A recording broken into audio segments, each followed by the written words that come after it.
Oke, saya eksperimenkan saja, saudara ya. Apakah ketika kitab ini saya tempel di pantat, ya, dalam sebulan saya akan mati? Kita tes ya, kita tes ya. Dalam 1 bulan, kita lihat apakah dalam sebulan saya akan mati? Ya, kita lihat nanti apakah Agustan akan mati ketika Alkitab ditaruh di pantat.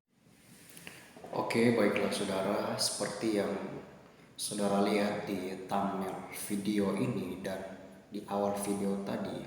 Dan memang akhir-akhir ini kekristenan dikejutkan dengan seseorang yang melakukan tindakan yang bagi kita atau bagi kalangan sebelah ketika melakukan tindakan itu, maka tindakan itu masuk di dalam satu tindakan pelecehan terhadap agama, khususnya yaitu Bible atau Alkitab. Dia adalah seorang yang bernama Augustan, di mana dia melakukan satu tindakan-tindakan yang melecehkan seperti itu. Saya juga kurang mengerti dengan beliau ini yang katanya ex-Kristen, lalu keluar dari Kristen mulai menganggap diri sudah paling hebat dan paling benar, dan saya tidak tahu setan apa yang merasuki beliau sampai dia melakukan tindakan-tindakan yang demikian, tindakan-tindakan yang melecehkan kekristenan. Nah, saudara, di dalam kasus itu atau di dalam tindakan-tindakan yang dilakukan oleh beliau, perlu kita ketahui bahwa kekristenan ketika berbicara tentang kekristenan maka identik dengan kasih. Jadi bagi kami tidak perlu bergerombolan di jalan, tidak perlu berteriak-teriak lalu mengangkat tangan, lalu dengan seksama tegas berkata bahwa pelecehan agama. No, kami tidak seperti itu. Di situ membuktikan bahwa kekristenan adalah kasih. Lalu saudara, seperti yang kita lihat tadi bahwa beliau melakukan tindakan-tindakan yang melecehkan Alkitab dengan cara mengambil Alkitab lalu ditaruh di pantatnya dan dikentutin, lalu dengan tegas berkata bahwa kita lihat apa yang akan terjadi di dalam hidupnya.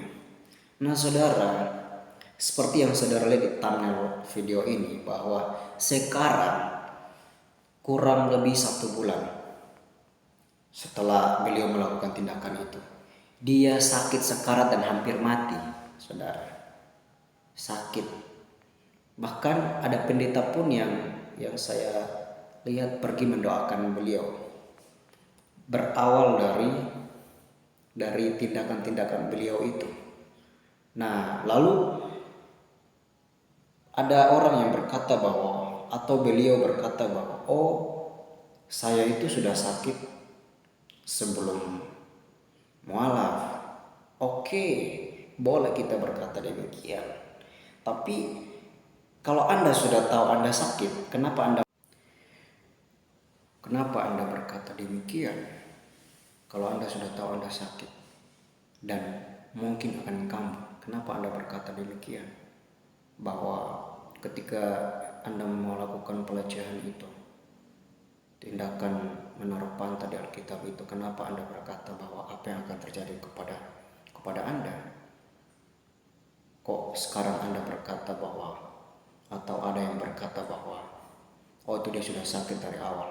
Kenapa berkata demikian? Ya, bahkan boleh saya katakan, kok bisa kebetulan itu ketika Anda selesai melakukan tindakan pelecehan itu dan selesai Anda berkata demikian, Anda mengalami sakit. Kok bisa? Logiknya itu gimana tuh? Itu membuktikan bahwa Allahnya Kristen, membuktikan bahwa Bible, Alkitab, kitab sucinya kekristenan punya kuasa, dan hanya itulah yang kebenaran sesungguhnya. Saudara, saya juga tidak tahu kenapa beliau bisa ditaruh gelar Ustadz. Kalau di kami kekristenan, orang yang baru bertobat tidak bisa diangkat menjadi pendeta. Kenapa? Buahnya belum kelihatan. Kalau saudara lihat di Timotius itu, orang yang baru bertobat tidak bisa melakukan pelayanannya. Kenapa? Belum ada buahnya.